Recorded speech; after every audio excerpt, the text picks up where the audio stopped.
Hello guys, स्वागत है आपका एसपीयू इंजीनियरिंग इस यूट्यूब चैनल में। सो बेसिकली आज हम देखने वाले हैं कम्युनिकेशन इंजीनियरिंग, जो हमारा एसईएनटीसी का सब्जेक्ट है उसके यूनिट वन के बारे में। यूनिट वन के सारे कॉन्सेप्ट इस वीडियो में हम कवर करने वाले हैं। और यूनिट वन है हमारा फंडामेंटल्स ऑफ कम्युनिकेशन सिस्टम। हम ज़्यादा वेट नहीं करके स्टार्ट कर देते हैं। सो चलो स्टार्ट करते हैं। अगर ये वीडियो आपको अच्छा लगा तो वीडियो को लाइक करो, चैनल को सब्सक्राइब करो और ये वीडियो आपके दोस्तों के साथ ज़्यादा से ज़्यादा शेयर करो, आपके अनऑफिशियल क्लास ग्रुप के साथ ज़्यादा से ज़्यादा शेयर करो ताकि सबको हेल्प हो जाए। चलो हम स्टार्ट करते हैं। तो वहाँ पहला टॉपिक है हमारा कम्युनिकेशन। ये हमारा टॉपिक, हमारे यूनिट का यूनिट का नाम है fundamentals of communication system. Basically communication system होता क्या है, उसके पहले हम जानते हैं कम्युनिकेशन होता क्या है। सो पहले तो हमें कम्युनिकेशन पता होना चाहिए कि कम्युनिकेशन होता क्या है। So communication is the basic process of exchanging information. मतलब कम्युनिकेशन यानी कि जो हमारी इंफॉर्मेशन है, डाटा है, उसको एक्सचेंज करने के प्रोसेस को, प्रक्रिया को हम कम्युनिकेशन बोला जाता है। लाइक हम बातें करते हैं हमारे फ्रेंड्स के साथ, हमारे दोस्तों के साथ। सो हम हमारे कुछ आइडियाज है, हमारे कुछ बातें हम एक्सचेंज करते हैं हमारे दोस्तों के साथ। हमें कुछ बताते हैं उसको, वो कुछ हमें बताता है। मतलब हम अ, अपने आइडियाज एक्सचेंज करते हैं। वो कुछ हमें बताता है, हम उसको कुछ बताते हैं। इसे बोलते हैं कम्युनिकेशन। मतलब बात करना, संभाषण करना, इसको बोलते हैं सीधे सीधे मीनिंग में कम्युनिकेशन। आगे देखते हैं। Imagine a world without television, radio, telephone, internet, credit, debit cards, GPS, satellite etcetera. Without this evolutions we are back to stone age again. Yes, अगर ये चीजें नहीं होगी तो हम फिर से वो पुराने जमाने में जाएंगे। Telephone, internet, credit, debit cards ये नहीं होगा तो without this evolution we are back to storage again. Only a few hundred years back we were dependent only on physical mode of communication. मतलब 100 साल पहले हम सिर्फ फिजिकल मोड ऑफ कम्युनिकेशन पे डिपेंड थे। मतलब कम्युनिकेशन करने के लिए हमारे पास कोई डिजिटल मोड नहीं था। लाइक फोन्स नहीं थे, मोबाइल फोन्स नहीं थे, किंवा कोई भी टेक्निकल मोड अवेलेबल नहीं था कम्युनिकेट करने के लिए। लेकिन पहले सिर्फ हम फिजिकली जाके कम्युनिकेट कर सकते थे, उससे बात कर सकते थे। हमारे दोस्तों के साथ हम दोस्तों के घर पे जा सकते थे, उसको मिल सकते थे ओनली फिजिकल मोड में। लेकिन आज ऐसा नहीं है। आज हमें उस पर कोई भी डिजिटल वे में कांटेक्ट कर सकते हैं, उसको फोन कर सकते हैं, उसको मैसेज कर सकते हैं व्हाट्सएप पे। इससे कुछ बहुत ज्यादा वेज अवेलेबल है, बहुत ज्यादा ऐसे टेक्निक्स है जिससे हम कम्युनिकेट कर सकते हैं बिकॉज ऑफ द टेक्नोलॉजी। आगे देखते हैं। someone had to carry the message physically from one place to another. Yes, अभी हमने बात ही करी, बताया। और today the development in electronic communication system information can be moved from one place to another with the speed of light. लेकिन अब जो electronics communication में जो डेवलप हुआ है उसकी वजह से information one place to another ऐसे मूव होती है जैसे स्पीड के लाइट से। नहीं कहा। In this subject we are going to learn basics of the technology behind it. जो information one place to another जाती है, लाइट की स्पीड से जाती है, उसके पीछे का हम बेसिक्स देखने वाले हैं। Influences the term communications refers to sending, receiving and processing of information by electronic means. मतलब कम्युनिकेशन इलेक्ट्रॉनिक्स के मायने में क्या होता है, तो हमारी जो इंफॉर्मेशन है, डाटा, उसको सेंड करना, रिसीव करना और उसको प्रोसेस करना, मतलब कम्युनिकेशन होता है एक इलेक्ट्रॉनिक्स के टर्म्स में, इलेक्ट्रॉनिक्स के मायने में। So it is the mean of conveying the information one from one place to another. मतलब एक प्लेस से दूसरी प्लेस तक इंफॉर्मेशन को सेंड करना, पहुंचाना। एक प्लेस से दूसरे प्लेस में इंफॉर्मेशन को पहुंचाना, मतलब होता है communication. This information can be of different types such as sound, picture, music, computer data, etc. Communication started with the wire telephone in 19th century, and then the development going on with the telephone, radio, bandwidth TV, color TV, satellite, mobile and so on. तो हमने देखा, अब देखते हैं block diagram of electronic communication system. अब हमने तो communication पढ़ा, अब देखते हैं इलेक्ट्रॉनिक कम्युनिकेशन सिस्टम होता क्या है, उसकी डायग्राम क्या होती है। तो ये हमारा सोर्स है, यानी कि जिस जहाँ से इंफॉर्मेशन को सेंड किया जाता है, और ये हमारा डेस्टिनेशन है जहाँ इंफॉर्मेशन को रिसीव किया जाता है या कि जहाँ इंफॉर्मेशन मिलती है। तो ये हमारा इनपुट ट्रांसड्यूसर है। इधर इंफॉर्मेशन सोर्स लगा हुआ है, इधर हमारा चैनल है, इधर हम नॉइज देते हैं। और इस डेस्टिनेशन के अंदर आउटपुट ट्रांजिस्टर है, ट्रांसड्यूसर है, वहाँ इंफॉर्मेशन रिसीव होती है। ये कुछ बेसिक सब एक ब्लॉक डायग्राम है इलेक्ट्रॉनिक कम्युनिकेशन सिस्टम का, वो आप देख सकते हैं। तो आगे देखते हैं। So elements of electronic communication system are information that is conveyed from one place to another. It can be formed in the form of sound, speech or music. Information किसी भी फॉर्म में हो सकते हैं, साउंड, स्पीच, म्यूजिक और picture और data किसी भी फॉर्म में हो सकते हैं। उसके बाद input transmitter, the information available in various terms can not be transmitted at is first. जब इंफॉर्मेशन कुछ भी फॉर्म में हो तो वैसे के वैसे पास नहीं हो सकते, उसको पहले कन्वर्ट करना पड़ता है इलेक्ट्रिकल सिग्नल में। यही बताया इधर देखो, first it has to be converted into suitable electrical signal. पहले उसे इलेक्ट्रिकल सिग्नल में कन्वर्ट करना पड़ता है। Input transducer does the job in communication system. Input transducer पहले उस जो भी कम्युनिकेशन जो भी इंफॉर्मेशन होगी जो किसी भी फॉर्म में होगी उसको पहले कन्वर्ट करता है इलेक्ट्रिकल सिग्नल के अंदर, एक काम वो इनपुट ट्रांसड्यूसर करता है। उसके बाद देखते हैं ट्रांसमीटर। तो further processing is required on electric signal behalf before actual transmission.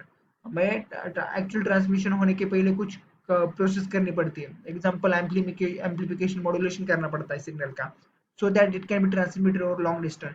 Amplification की वजह से, मॉड्यूलेशन की वजह से वो सिग्नल ज़्यादा से ज़्यादा दूर तक ट्रांसमिट कर किया जा सकता है।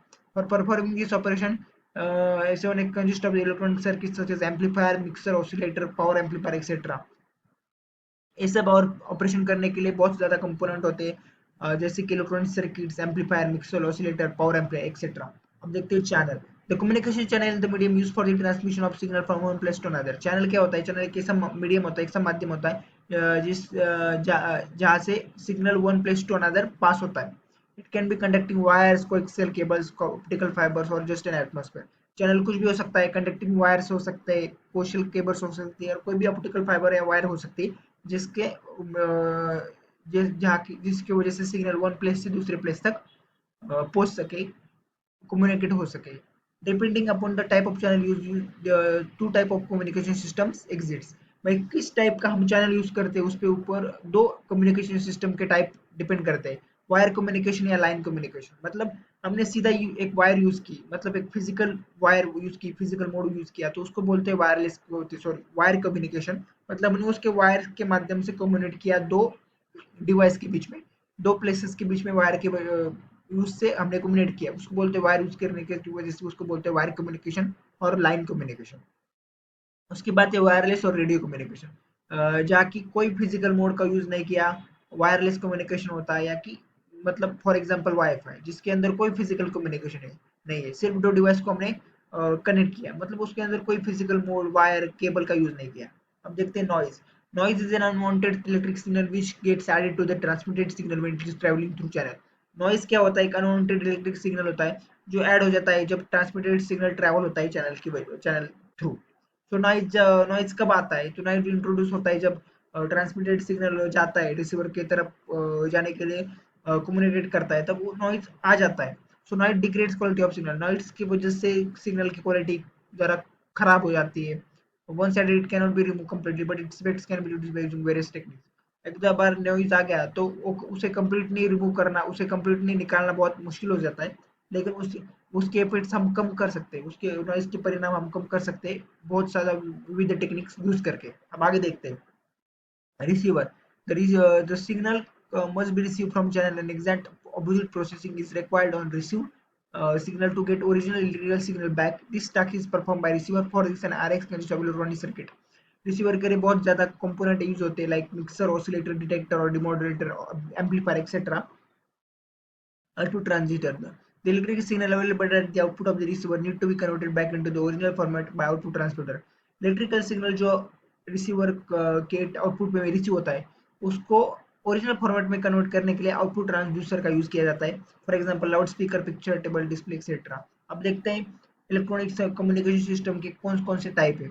Electronic communication system based on various factors such as direction of communication, nature and information signal and technique of transmission. Electronic communication system बहुत ज्यादा पैरामीटर्स के ऊपर, कैरेक्टर क्राइटेरिया के ऊपर ऐसे बहुत ज्यादा टाइप पढ़ते हैं। लाइक डायरेक्शन ऑफ कम्युनिकेशन के ऊपर भी इलेक्ट्रॉनिक्स कम्युनिकेशन सिस्टम के टाइप पढ़ते हैं। नेचर ऑफ इंफॉर्मेशन सिग्नल के ऊपर इलेक्ट्रॉनिक्स ऑफ कम्युनिकेशन सिस्टम के टाइप पढ़ते हैं। टेक्निक ऑफ ट्रांसमिशन के ऊपर भी इलेक्ट्रॉनिक्स कम्युनिकेशन सिस्टम के टाइप पढ़ते हैं।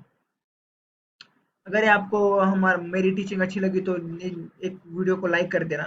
ज़्यादा बहुत ज़्यादा ज़्यादा ज़्यादा पढ़ा रहा हो, जल्दी पढ़ा रहा हो तो बता देना, स्पीड ज़्यादा स्लो कर देता हूँ।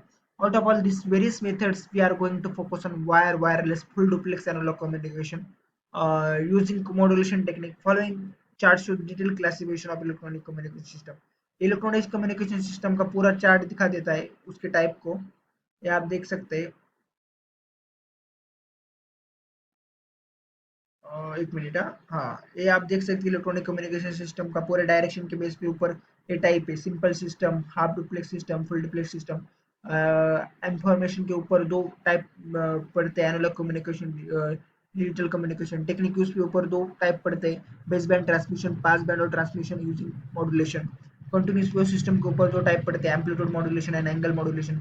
उसके अंदर भी एंगल मॉड्यूलेशन में 2 टाइप पड़ते हैं, एफएम और पीएम, और एम्पलीट्यूड मॉड्यूलेशन में कुछ टाइप पड़ते हैं। पल्स मॉड्यूलेशन में पैम, पीडब्ल्यूएम, पीपीएम पड़ता है, यानी कि pulse amplitude modulation, pulse width modulation and pulse P modulation. So ये हमने देखा, अब आगे देखते हैं कुछ।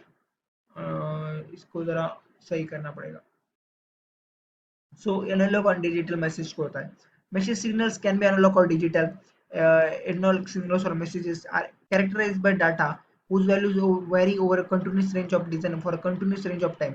मतलब एनालॉग सिग्नल ऐसे सिग्नल होते हैं जो कंटिन्यूस रेंज में होते हैं टाइम के बेसिस पे, for example temperature, atmospheric pressure और over location. Music signal, speech signal, ये सारे एग्जांपल है एनालॉग सिग्नल के। डिजिटल मैसेज क्या होता है? डिजिटल मैसेज एक कॉम्बिनेशन ऑफ फाइनाइट सिंबल और कोड वर्ड्स होता है। डिजिटल सिंबल से कोड वर्ड के अंदर होता है, लाइक 1 0, हमने देखा होगा बाइनरी कोड देखा होगा 1 0, उसके अंदर वो डिजिटल सिग्नल्स होते हैं। In latest electronic communication products, never better digital technology replacing the old analog technologies। पहले के ज़माने में analog signals, analog technology used होती थी, लेकिन जब से डिजिटल टेक्नोलॉजी आई है तब से डिजिटल टेक्नोलॉजी पर लोगों का ज़्यादा भरोसा है, और डिजिटल टेक्नोलॉजी इंप्रूविंग और बहुत ज़्यादा यूजफुल होती है। इसलिए डिजिटल टेक्नोलॉजी अब अभी के टाइम में ज़्यादा यूज होती है, क्योंकि वो बहुत यूजफुल भी है और बहुत ज़्यादा इम्प्रूविंग भी है। And its advantages such as quality level, impurity to noise, versatile, powerful and inexpensive. Digital signals inexpensive है, वर्सेटाइल है, पावरफुल है, and high speed of transmission भी है उसकी। ये देख सकते हैं आप कैसे कोड वर्ड में है डिजिटल मैसेज, और एनालॉग सिग्नल कैसे भी ऐसा एनालॉग सिग्नल है, उसकी कोई भी ऐसी फिक्स रेंज नहीं है। आगे देखते हैं regenerative repeaters. So one main reason for superior quality of digital system or analog is the use of regenerative repeater in digital communication systems। मतलब एक ऐसा पार्ट है जिसकी वजह से डिजिटल कम्युनिकेशन सिस्टम बहुत ज़्यादा बेटर है एनालॉग कम्युनिकेशन सिस्टम के। वो है रिजनरेटिव रिपीटर्स। रिजनरेटिव रिपीटर्स क्या होता है? तो regenerative repeaters are place along the communication path of digital system at certain distance. मतलब रिजनरेटिव रिपीटर्स एक सर्टेन डिस्टेंस पे प्लेस हो जाते हैं डिजिटल सिस्टम के कम्युनिकेशन के पाथ के ऊपर। मतलब डिजिटल कम्युनिकेशन होता है, मतलब डिजिटल सिग्नल पास होता है एक पाथ पे, एक रास्ते पे पास होता है, तो ऐसे कुछ कुछ डिस्टेंस के ऊपर रिजनरेटिव रिपीटर रखा हुआ है। उसकी वजह से वो सिग्नल बहुत ज़्यादा इजीली पास हो जाता है। At each regenerative repeater, noisy pulses are received, noise is separated and clean pulses are retransmitted further। मतलब रिजनरेटिव रिपीटर का फायदा ऐसा है कि जो भी हमारा कम्युनिकेशन का पाथ है डिजिटल सिग्नल के अंदर, मतलब डिजिटल सिग्नल जैसे भी कम्युनिकेशन करके पास होता है उस पाथ पे, उस रास्ते पे, और जो नॉइज भी जो भी आता है उस नॉइज को रिमूव करने का काम करता है रिजनरेटिव रिपीटर। मतलब रिजनरेटिव रिपीटर उस नॉइज को रिमूव कर देता है, उसके इफेक्ट्स को कम कर देता है। इसलिए रिजनरेटिव रिपीटर बहुत ज़्यादा इंपॉर्टेंट है नॉइज की क्वालिटी को, नॉइज को डिग्रेड करने के लिए, नॉइज को हटाने के लिए। This process present the accumulation of noise of distortion along the path by cleaning the pulses at regular intervals. Thus we can transmit the signal over long distance with the greater accuracy। इसलिए by use of the regenerative repeater signal बहुत ज़्यादा पास होता है receiver के पास, अच्छे quality के साथ signal pass होता है, because regenerative repeater removes and degrades the noise. अब आगे देखते हैं। For analog system signals and noise within same bandwidth cannot be separated, so in band communication and noise and distortion cannot be avoided along the path. वैसे अब बात करते हैं analogue signal की। वैसे एनालॉग कम्युनिकेशन सिस्टम में अजीब बात होता है, एनालॉग सिस्टम में नॉइज को कम नहीं कर सकते, नॉइज को सेपरेट नहीं किया जा सकता, नॉइज को डिग्रेड नहीं किया जा सकता, नॉइज को रिमूव नहीं किया जा सकता। इसलिए वैसा का वैसा नॉइज एंड डिस्टॉर्शन उस पाथ में एनालॉग सिस्टम में चला जाता है। इसलिए डिजिटल सिस्टम एनीवे बेटर है एनालॉग सिस्टम की वजह। इसलिए digital system is far better than analog system. इसलिए डिजिटल सिस्टम आज ज़्यादा यूज हो जाती है क्योंकि उसके अंदर नॉइज को सेपरेट किया जाता है, उसको के अंदर नॉइज को अवॉइड किया जाता है, उसके अंदर नॉइज को रिमूव किया जाता है। लेकिन एनालॉग सिस्टम में वही नॉइज होता है, वही डिस्टॉर्शन होता है। इसकी वजह से एनालॉग सिस्टम कोई यूज नहीं करता अभी। Due to this voltage increase in distance, signal becomes weaker and ultimately the signal by distortion and noise। इसकी वजह से एनालॉग सिस्टम में सिग्नल कमजोर हो जाए और डिस्टॉर्शन और नॉइज आ जाता है एनालॉग सिस्टम में।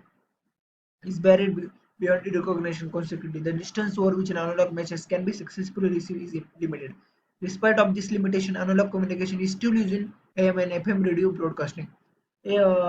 ये आपने देखा कुछ लिमिटेशंस थे एनालॉग कम्युनिकेशंस के फिर भी एनालॉग सिस्टम बहुत ज़्यादा यूज़ होती है, AM and FM. Hello guys, so अब हम पढ़ते हैं एनालॉग कम्युनिकेशन। तो एनालॉग कम्युनिकेशन होता क्या है? द मॉड्यूलेशन सिस्टम और technique in which one of the characteristics of the carrier is change in preparation with the instantaneous value of the modulating signal is called as analogue modulation system. मतलब analogue signal ऐसा signal होता है जो आपने analogue signal की diagram देखी। Analogue signal मतलब कुछ टाइम इंटरवल्स के अंदर कुछ उसकी वैल्यू चेंज होती रहती है। मतलब इधर आप देखो क्या लिखा है, modulation system or technique in which one of the characteristics of the carrier is change in preparation with the instantaneous value of the modulating signal। मतलब modulating signal के इंस्टेंस में मॉड्यूलेटिंग सिग्नल की रिस्पेक्ट में उसकी value change होती रहती है। उस सिग्नल को मॉड्यूलेशन, उस सिग्नल का एनालॉग सिग्नल बोलते हैं। अब आगे देखते हैं।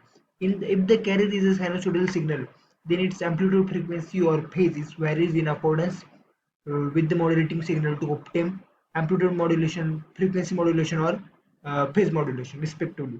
This is a continuous wave modulation। A continuous wave modulation मतलब क्या होता है कि जो हमारा मॉड्यूलेटिव सिग्नल है वो फ्रीक्वेंसी, फेज और एम्पलीट्यूड के फेज में मॉड्यूलेट होता रहता है टू ऑप्टिम एम्पलीट्यूड मॉड्यूलेशन, फ्रीक्वेंसी मॉड्यूलेशन और पल्स मॉड्यूलेशन। इसे बोलते हैं कंटिन्यूस वेव मॉड्यूलेशन। अब आगे देखते हैं analog modulation.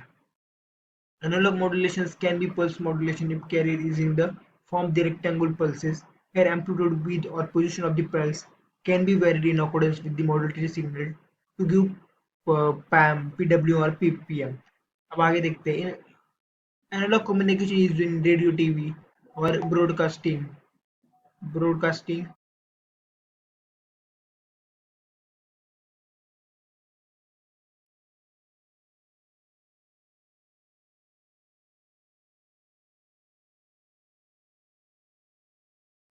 Analog communication is used in radio or TV broadcasting as well as in telephones, whereas advanced digital communication is used in long distance communication, satellite communication, military communication, mobile communication. मतलब analogue communication जो हमारा radio होता है, TV communication होता है, telephones होता है, advance digital communication होता है, इस जगह पे यूज होता है। सैटेलाइट कम्युनिकेशन में, मोबाइल कम्युनिकेशन में, मिलिट्री कम्युनिकेशन में एनालॉग कम्युनिकेशन यूज होता है। आगे देखते हैं। Baseband and bandpass communication. The electrical signal equivalent of its original information signal and occupies the frequency spectrum from its is known as baseband signal, and the system in which the baseband signals are directly transmitted is known as baseband transmission system। Band pass signals are the signal which has non-zero lowest in its spectrum. They can be obtained by shifting the baseband signal in the frequency domain, which can be achieved through the process of modulation। Noise. अब आगे देखते हैं noise क्या होता है। Noise आपको पता होगा, नॉइज इस नाम से पता चलता है। नॉइज मतलब कुछ ऐसा डिस्टर्ब करना, हमें त्रास दे रहा मतलब होता है नॉइज। नॉइज और इलेक्ट्रिकल सिग्नल के टर्म्स में, इलेक्ट्रॉनिक्स के टर्म्स में, noise is an unwanted electrical signal which occurs in the process. मतलब नॉइज एक अनवांटेड इलेक्ट्रिकल सिग्नल है जो ऑकर होता है, किसी भी प्रोसेस के अंदर। मतलब वो इलेक्ट्रिकल सिग्नल अनवांटेड होता है, नॉइज किसी को चाहिए नहीं होता, लेकिन वो ऑकर होता है प्रोसेस के अंदर, उसको नॉइज बोला जाता है।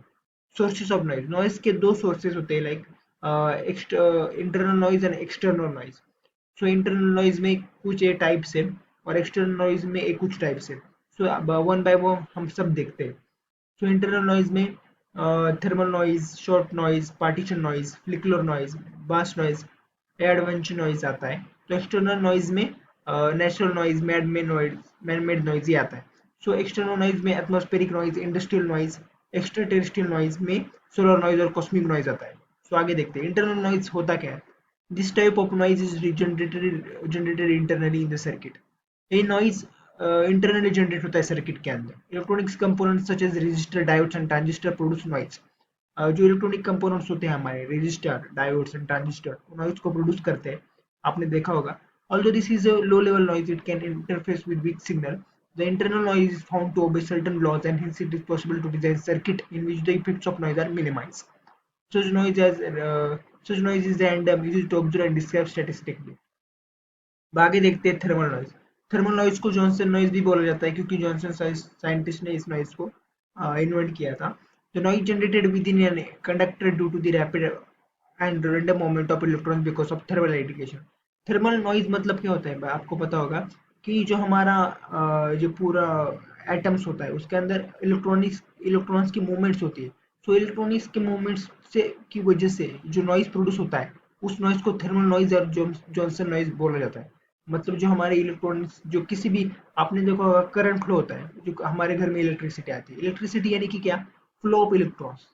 करंट यानी कि क्या, करंट की डेफिनेशन होती है फ्लो ऑफ इलेक्ट्रॉन्स, उसके अंदर इलेक्ट्रॉन्स का फ्लो होता है। So current is the flow of electrons. So जो हमारा करंट है वो फ्लो ऑफ इलेक्ट्रॉन्स है। तो उसके अंदर जो इलेक्ट्रॉनिक्स के फ्लो के अंदर जो नॉइज प्रोड्यूस होता है उस नॉइज को इलेक्ट्रॉन्स के मूवमेंट्स की वजह से जो नॉइज प्रोड्यूस होता है उसको थर्मल नॉइज और जॉनसन नॉइज बोला जाता है। This process occur in all electronic components giving rise to randomly varying voltage across conductor. It is a form of additive noise and cannot be eliminated completely. It is observed that the average noise power is proportional to bandwidth and absolute temperature of conductor. So ये formula है कुछ average noise power का। ये noise power का formula है, noise power is equal to K T B N. ये P N मतलब noise power होता है, एन इसके बेस में लिखा है, एन पी मतलब नॉइज पावर या एवरेज नॉइज पावर, टी मतलब टेम्परेचर, बी एन मतलब बैंडविड्थ ऑफ नॉइज, के मतलब बोल्ट्जमैन कांस्टेंट। मतलब बोल्ट्जमैन एक साइंटिस्ट था, उसके नाम से बोल्ट्जमैन कांस्टेंट की वैल्यू पड़ी है, उसके नाम से इस कांस्टेंट को नाम दिया है बोल्ट्जमैन कांस्टेंट। इसकी वैल्यू होती है फिक्स 1.38 into 10⁻⁻23 जूल पर kelvin. Equivalent circuit for noise voltage. Noise voltage requirement circuit for thermal noise. Equivalent circuit का कुछ ऐसा डायग्राम है। मतलब जो हमारा आरएमएस वोल्टेज होता है उसके अंदर जो वोल्टेज का Vk/2 है और इधर रेजिस्टेंस लगा हुआ है, उसका डायग्राम है। इधर आरएमएस वोल्टेज की दिया, इस पे रजिस्टर है और इस पे वोल्टेज है। For from circuit for max power if RL is equal to R, voltage develop across R is equal to VN/2। ये कुछ फॉर्मूला डिराइव किया हुआ है, उसका फॉर्मूला है maximum noise power across RL, Pn is equal to V²/RL। आपको पता होगा कि V²/RL इधर हमारा किरचॉफ्स लॉ का जो होम्स लॉ है ना वो लगाया है, वो Vn/2² Vn²/4RL, Vn² is equal to 4R Pn। सो ये कुछ फॉर्मूला लगा हुआ है, आप देख सकते हैं। अब आगे देखते हैं डिराइव किया है फॉर्मूला इसका, इसको मैथमेटिकली आपको देखना पड़ेगा। So where G is equal to 1/R conductors। अब एग्जांपल देखते हैं। An amplifier operating over the frequency range 80 to 20 megahertz has a 10 kilo ohm input resistance. What is the RMS noise voltage at input of this amplifier at 27 degree Celsius? So हमें noise voltage निकालना है। So noise voltage में क्या होता है पता है आपको, ये फॉर्मूला है नॉइज वोल्टेज का, √4 kT/VNR। सो इसमें टेम्परेचर सिर्फ एक फॉर्मूला है, फॉर्मूला याद रखने का, सिर्फ फॉर्मूला बेस्ड क्वेश्चन है, सिर्फ फॉर्मूला याद रखने का, वैल्यू दे होंगे, सिर्फ वैल्यू डाल के आपको इसका जो वैल्यू है नॉइज वोल्टेज का वो निकालना है।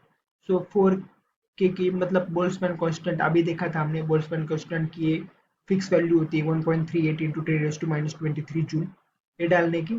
हाँ, उसके बाद जो हमारा जो है क्या है, टेम्परेचर 27 प्लस टेम्परेचर जो हमारा डिग्री सेल्सियस में, लेकिन हमें केल्विन में करना होगा क्योंकि हमने अभी देखा कि हमें टेम्परेचर की वैल्यू केल्विन में लानी है। सो केल्विन में करने के लिए 27 प्लस 273 करना होता है। ये बात आप याद रखें कि जब भी हमें कोई भी टेम्परेचर डिग्री सेल्सियस में दिया है, ये बात आपको कोई भी कॉम्पिटिटिव एग्जाम्स के लिए भी उपयोगी होगी, यूजफुल होगी, क्योंकि जब भी हमें टेम्परेचर की वैल्यू सेल्सियस डिग्री सेल्सियस में दिए उसको केल्विन में करने के लिए +273 यानी कि प्लस 273 को ऐड करना होता है। इधर ऐड किया यानी कि वो केल्विन में कन्वर्ट हो गया। उसके बाद ये हमारी बी एन की वैल्यू है। सो बी एन की वैल्यू क्या है इधर 20 - 15 इंटू 10⁶ इंटू 10K, यानी कि हमारा रजिस्टर है। सो ये हमने किया। बी एन मतलब बैंडविड्थ रेंज, अभी आपने देखा मैं noise bandwidth of noise. So bandwidth noise क्या है इधर, बैंडविड्थ नॉइज की रेंज 8 to 20 मेगाहर्ट्ज, तो 20 - 80। हाँ, सो इसकी वैल्यू है नॉइज वोल्टेज की 18.2 माइक्रो वोल्टेज। अब आगे देखते हैं वॉइड वॉइस। इधर मेरे प्लस मैंने सिर्फ सिंपल में एक्सप्लेन किया है। अगर आप आप देख सकते हैं कुछ नहीं, इसमें सिर्फ फॉर्मूला बेस है। व्हाइट नॉइज क्या होता है? Thermal noise falls into the category of power signals and hence it has spectral density. The bandwidth is assumed flat, that is independent of frequency. This thermal noise is reflected as white noise. Thermal noise जो होता है, हमने देखा कि जो electronics के वजन moment of electrons, यानी कि जो इलेक्ट्रॉन्स मूव होते हैं उसके मोमेंट से जो नॉइज प्रोड्यूस होता है उसको थर्मल नॉइज या जॉनसन नॉइज बोला जाता है।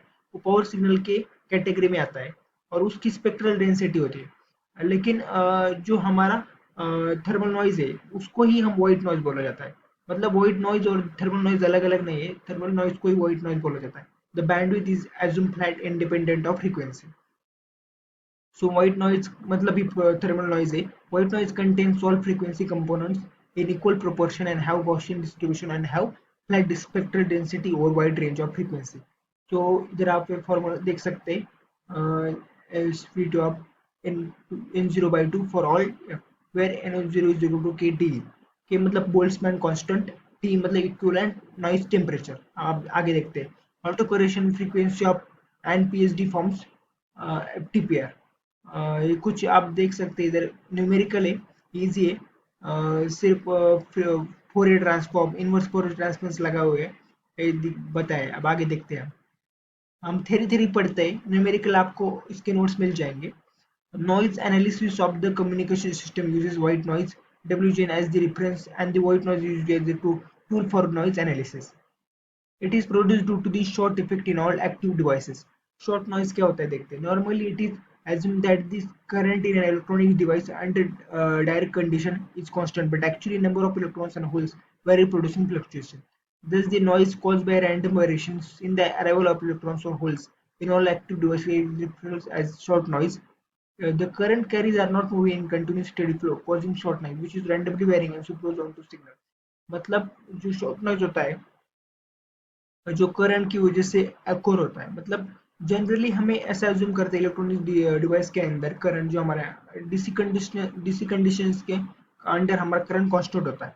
बट जब भी इलेक्ट्रॉन्स मूव होते हैं उसकी वजह से जो फ्लक्चुएशन प्रोड्यूस होते हैं उसके जो फ्लक्चुएशन इलेक्ट्रॉन्स होल्स के वजह से जो फ्लक्चुएशन प्रोड्यूस होते हैं, जो नॉइज प्रोड्यूस होता है उसको शॉर्ट नॉइज बोला जाता है। मतलब जो होल्स होते हैं, इलेक्ट्रॉन्स होते हैं, उसके वजह से जो नॉइज प्रोड्यूस होता है उसको शॉर्ट नॉइज बोला जाता है। अब mean square short noise current क्या होता है देखते हैं। सो नॉइज करंट का square two under root I plus two I zero Q B ampere square. So where I is equal to direct current across junction, reverse saturation current, Q मतलब electron charge, B मतलब effective noise bandwidth. अब partition noise क्या होता है? It occurs whenever current has to divide between two or more electrodes paths of rescues due to random fluctuation in the division of current. The diode is said to be less noisy than transistor. For the same reason, third electrode makes more noisy. अब आगे देखते हैं low function और flicker noise. In semiconductor devices, flicker noise is generated due to impurities in the material, which in turn causes charge carriers fluctuations. This is dependent noise of very inversely with function. तो हमने अभी देखा है burst noise और popcorn noise क्या होता है। So low frequency noise appearing as series of bursts in devices like bipolar junction transistor is known as burst noise. When present in audio system, the noise produces popping sound, hence also known as popcorn noise. Popcorn noise मतलब उसका sound popping की तरह आता है, इसलिए उसको popcorn noise बोला जाता है। सो एवलांचे नॉइज क्या है? It occurs due to the avalanche where, avalanche की वजह से जो नॉइज प्रोड्यूस होता है उसको एवलांचे नॉइज बोला जाता है। वेयर एडिशनल फोर्स और electrons are produce due to the collision, large noise spikes are present in avalanche कारवेंट।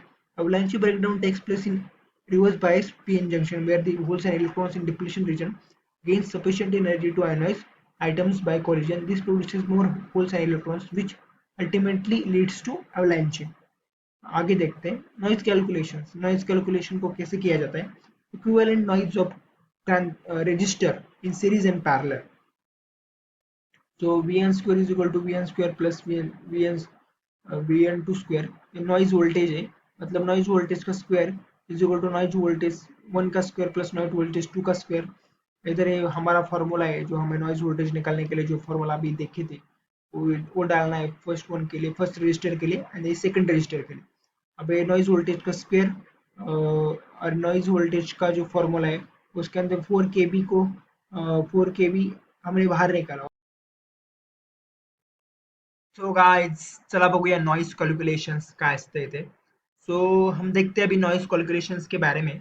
So equivalent noise of resistor in series and parallel, मतलब हमारा जो भी अभी हमने नॉइज वोल्टेज का जो फॉर्मूला देखा वही फॉर्मूला लगाने का है. Noise voltage square is equal to noise voltage 1 square plus noise voltage 2 square, मतलब ये पहले पार्ट का नॉइज वोल्टेज है, दूसरे पार्ट का नॉइज वोल्टेज का स्क्वायर. ये फॉर्मूला हमने लगाया. इसके अंदर हमने 4 kb को कॉमन लिया.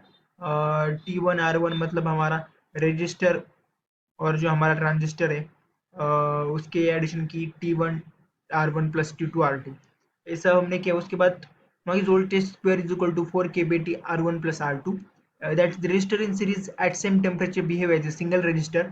R1 R2 noise voltage square is equal to 4k BT PR. वो उसके बाद ये सारे वैल्यूज को पुट करना है और आउटपुट निकल जाएगा आपका. सो ये कैलकुलेशन बेस है.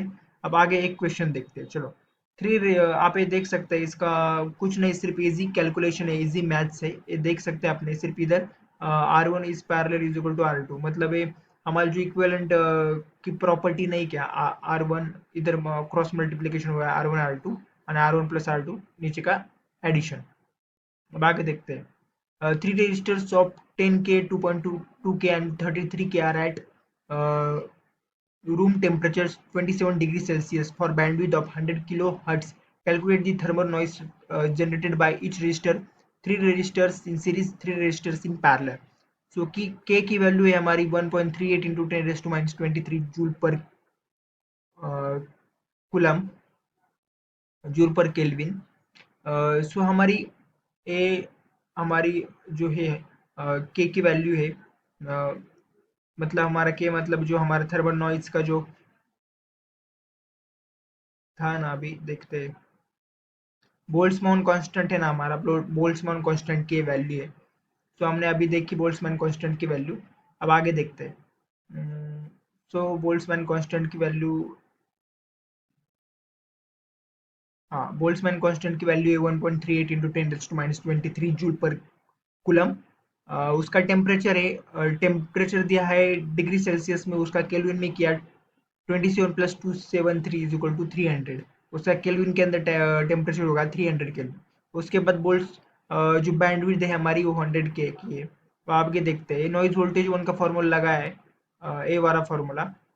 Noise voltage square is equal to 4K TBR, मतलब नॉइज वोल्टेज वन का स्क्वायर का 4K BTR है. उसका इधर स्क्वायर से इधर स्क्वायर रूट आ गया, मतलब इधर स्क्वायर रूट का हमने लगाया. सो ये इसका वैल्यू आया 4.069 माइक्रोवोल्ट. और ये नॉइज वोल्टेज 2 की वैल्यू है, वैसे ही सेम वही वैल्यूज डालना है. ये नॉइज वोल्टेज 3 की वैल्यू है. सो सारे रजिस्टर को कनेक्टेड सीरीज में है, इनको ऐड करना, उसके बाद नॉइज वोल्टेज की वैल्यू आती है 10.37 microvolt. When registers are connected in parallel, उसके बाद नॉइज वोल्टेज की वैल्यू ये आती है. सो आगे देखते हैं. Noise due to several amplifiers in cascade, gain A1 amplifier 1, gain A2 amplifier 2. सो ये RP एम्पलीफायर है, मिक्सर है. उसके बाद ये रजिस्टर 1 लगा हुआ है, रजिस्टर 2 लगा हुआ है, रजिस्टर 3 लगा हुआ है. ये तो नॉइज वोल्टेज 1 है, नॉइज वोल्टेज 2 है, नॉइज वोल्टेज 3 है. सो R1 क्या है हमारा input noise resistance of first stage, input noise resistance of second stage, output resistance. Noise voltage due to R3 is equal to noise voltage 3 is equal to under root 4K TBN R3. Noise voltage at input of second stage, noise voltage 3 upon A2 under root 4K TBR 3 upon A2. सो ये formula base है, कुछ formula लगा हुआ है, बाकी कुछ नहीं है. Where R3 is equal to R3 upon A2 square. Noise resistance at input of second stage is equal to R2 plus R3. R equivalent is equal to R2 plus R3 by A2 square. Similar equivalent resistance at input of first stage, R equivalent is equal to R1 plus R equivalent upon A1 square. कुछ formula लगा हुआ है, basic से कुछ उसमें, बाकी कुछ ऐसा रॉकेट साइंस नहीं है, सिर्फ बेसिक मैथ है. तो बेसिक मैथ से आप एक सवाल सोल्व कर सकते हैं. अब आगे देखते हैं. The first stage of two-stage amplifier has a voltage gain of 10, a 600 ohm input resistance, a 1600 ohm equivalent noise resistance of 27K resistance. For second stage, these values are 25, 81 kilo ohm and 10 can 1 uh, mega 2 respectively. Calculate input noise resistance. A1 is equal to 10, A2 is equal to 25, R1 is equal to 600.1 plus 1600220 ohm, R2 is equal to 27K is equal to ये parallel का हमारे T1K का parallel में है, R3 is equal to 1 है. R equivalent resistor is equal to R1 plus R2 by A1 square plus R3 by A1 square. So ये हमने R equivalent की वैल्यू निकाली, उसकी वैल्यू आती है 2.18 ओम. R equivalent की वैल्यू मतलब इक्विवेलेंट रेजिस्टेंस की वैल्यू होती है 2518 ओम. तो आगे देखते हैं signal to noise ratio. Signal to noise ratio की जो हमारी फॉर्मूला है, signal to noise is equal to signal power upon noise power, signal power upon noise power, Vs is equal to Vs square upon R and noise power is equal to Vn square upon R. So जो हमारा power का basic formula होता है voltage square upon are, मतलब हमारा जो basic power का formula वही यूज किया है. Supply power is equal to supply voltage square upon R, noise voltage is equal to noise voltage square upon R. तो supply voltage square upon noise voltage square, supply voltage upon noise voltage whole का square. So ये basic formula है. Generally signal to noise ratio is express in decibels. Signal to noise ratio decibels 10 log, signal voltage upon noise voltage का square is equal to 20 log signal voltage upon noise voltage 10 log is equal to signal power upon noise power. So a receiver has an input signal powers of 12 microohm and noise power is at 0.5 microohm. The signal to noise basic formula है 10 log 1.2 upon 0.8, उसकी value आती है 10 log 1.5. सो आगे देखते हैं. उसके बाद इस बेसिक फार्मूला है. अब आगे देखते हैं signal to noise ratio of tandem connection of repeaters. हमारा MPG with gain is equal to GNA, amplifier 2 is equal to gain GA, amplifier M is equal to gain GA. If the power loss of line is L, then gain of amplifier is chosen such that LG is equal to 1. Output power at each repeater is equal to PS as LG1, but the noise power is additive, hence noise power of MRN links will be PN1 plus PN2, that is POM. If all links are identical, then PN1 is equal to PN2 is equal to PNM. Total noise power at the output of mth link is equal to MPNI. So signal to noise output power dB is equal to 10 log signal power upon MPN1, 10 log PS minus 10 log MPNC, 10 log PS minus 10 log M plus 10 log PN, 10 log PS upon PN minus 10 log M. So signal to noise output dB is equal to signal to noise dB minus mdB. Calculate the output signal to noise ratio in decibels for identical links given that the signal to noise ratio for one link is 60 dB. So हमें signal to noise ratio decibels में calculate करना है. उसका क्या है 60 minus 10 log 3, 60 minus 10 log 3 की value होती है 4.77. उसकी वैल्यू आई signal to noise ratio decibels में 50.23 डेसिबल्स. अब आगे देखते हैं. Calculate output signal to noise ratio in decibels for three links. The first two which have signal to noise ratio of 60 minus 60 decibels and third have signal to noise ratio of minus 40 decibels. Signal to noise ratio 0 is equal to signal to noise ratio 1 plus signal to noise ratio 2 plus signal to noise ratio 3. Minus 60 decibels is equal to 10 log 10 upon signal to noise ratio. Signal to noise ratio is equal to 10 minus 60 upon 10, that is 10 raised to minus 6. Signal to noise ratio is equal to 10 raised to minus 6 plus 10 raised to minus 6 plus 10 raised to minus 4 is 10 raised to minus 4. अब आगे देखते हैं effect of simplification of signal to noise ratio. Signal to noise ratio is equal to thermal voltage is square upon 4 thermal resistance पर equivalent resistance पर equivalent resistor upon A square KTB. So RQ R equivalent noise resistance of mixer, equivalent resistors of mixer है, equivalent noise resistance of mixer है. RQ REQA मतलब equivalent noise resistance of amplifier है, A मतलब gain of amplifier है, TH मतलब Thevenin voltage and resistance है at the input of amplifier. Noise factor F upon amplifier as any network is noise factor F is equal to signal to noise ratio input upon signal to noise ratio output. PSI upon PNI, PSO upon PNO. So F is equal to PSI upon PSO, PNO upon PNI. So signal to noise ratio at output is always less than signal to noise ratio at input. Frequency is greater than 1, ideally 1. The noise factor gives identification of noise aided by circuit. But G is equal to power gain PSO upon PSI. F is equal to 1 by G into PNO upon PNY. PNO is equal to FG PNI. But noise power at Input is equal to at input is equal to PNI is equal to KTOB. Noise power is equal to FG KTB. Uh, so PSI is equal to PNV KTOB, noisy ampere gain G, noise factor F, PSO GPSI PNO FGK to B. सो हमने देखा अभी कुछ value है, ये सारे numericals easy है, उसके कुछ आप देख सकते हैं, मैं थ्योरी पढ़ के बताता हूँ, डेरिवेशंस को तो आपने अच्छे करने होंगे। Noise figure of amplifier in cascade, फिर इस formula amplifier 1 gain 1 noise factor F1 G1 to Bn, amplifier 2 gain 2 noise factor F2, noise power is equal to FG1 G2 K to Bn. Consider two amplifiers connected in a cascade. Noise power due to the source PXI is equal to ISTBn. Noise power is contributed by amplifier is PNI total is equal to FKTBn. Noise power at the top of the first and F1 G1 K TOBn. Due to the second amplifier, the component of noise power will be F2 minus 1 K to Bn PNA2. Total noise power at input of amplifier is Pn2 Fg1K to Bn. कुछ formula है, derivation आप देख सकते हैं, इधर derivation है, ये भी डेरिवेशन है। अब आगे देखते हैं, कुछ नहीं, न्यूमेरिकल है बेस, नॉइज टेम्परेचर के बारे में अब पढ़ते हैं, डेरिवेशन है हिस्ट्री, ये देख सकते हैं आप, नॉइज टेम्परेचर के बारे में पढ़ते हैं। Noise temperature is measured generally for antenna of low noise amplifier. External noise from source, internal noise is equal to KTSBn, and noise power PNA is equal to F minus 1 KTSBn 1. Noise power in terms of noise temperature can be written as PNA is equal to KTEBn. KTEBn is equal to F minus 1 KTSBn. T is equal to F minus 1 TS. Freeze formula can be expressed in terms of noise. TESYS is equal to T1 plus T2 upon G1, T3 plus upon G1 G2. So where T1, T, etc. are noise temperature of individuals. Three amplifiers having following characteristics: F1 is equal to 9 dB, F2 is equal to 6 dB, F3 is equal to 4 dB, G1 is equal to 48 dB, G2 is equal to 3.5 dB, G3 is equal to 20 dB. The amplifiers are connected in tandem. Determine the sequence of combination which gives best noise figure.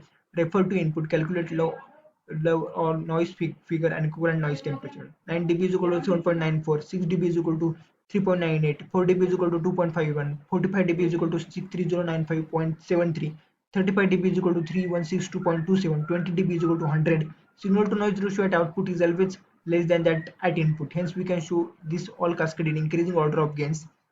एक कुछ values आप देख सकते हैं, इसको put up करना है, उसके बाद आप आगे देखते हैं। The front end of the television receiver having a bandwidth and a megahertz and operating temperature of 27 degrees Celsius consists of an amplifier having gain of 50 followed by mixer of gain 20. The amplifier has 300 ohm input resistor and short noise equivalent resistor of 500 ohm. At the mixer, these values are 2.2k and 13.5k ohm respectively. Mixer load resistance is 417 kilo ohm. Calculate resistance for this television receiver. एक कुछ हमने पढ़ा है अभी, उसका diagram देख सकते हैं। कुछ नहीं, ऐसा ही है बेसिक सा। इधर एम्पलीफायर 1 लगा है, आरएफ एम्पलीफायर है, इधर मिक्सर लगा हुआ है, 3 इधर रजिस्टर 1 है जिसकी वैल्यू 300 ओम है, इधर रजिस्टर 2 है 2.2 के उसकी वैल्यू है, इधर जी गेन है 50, इधर गेन है 20। ये आप देख सकते हैं, इसका कुछ फॉर्मूला है ऐड किया है। अब आगे देखते हैं, आपको समझ आया होगा कि न्यूमेरिकल इसमें मैंने इधर सिर्फ ऐसे ही ओरली समझाया है, ऐसे करके फॉर्म आपको समझाया नहीं, इसलिए पूछ रहा हूँ कि समझ में आ रहा है या नहीं। अब आगे देखते हैं, calculate equivalent resistors for circuit shown in figure. Amplifier 1, amplifier 2, RY1 600 ohm, 12 kilo ohm, RI2, R01 is 47k, RN2 is equal to 68k, R1 is equal to 600 plus 1000 is equal to 1600 ohm, R2 is equal to 47k is parallel to the 68k plus 12k, that is 39.79k, RC is equal to 1 m. R equivalent resistors is equal to R1 plus R2 upon A1 square plus R3 upon A1 square plus A1 square dot A2 square. 1 is equal to 1600 plus 39.79k upon 15 into 15 plus 1 m upon 15 into 15 into 30 into 30. 1600 plus 176 plus 85 plus 493 is equal to 1.781 kilo ohm. आगे देखते हैं noise bandwidth के बारे में। Noise bandwidth is the bandwidth of an ideal filter that could pass the same noise power out of this each filter. Receiver filter transfer function in HF. Ideally, it should be rectangular as shown in figure.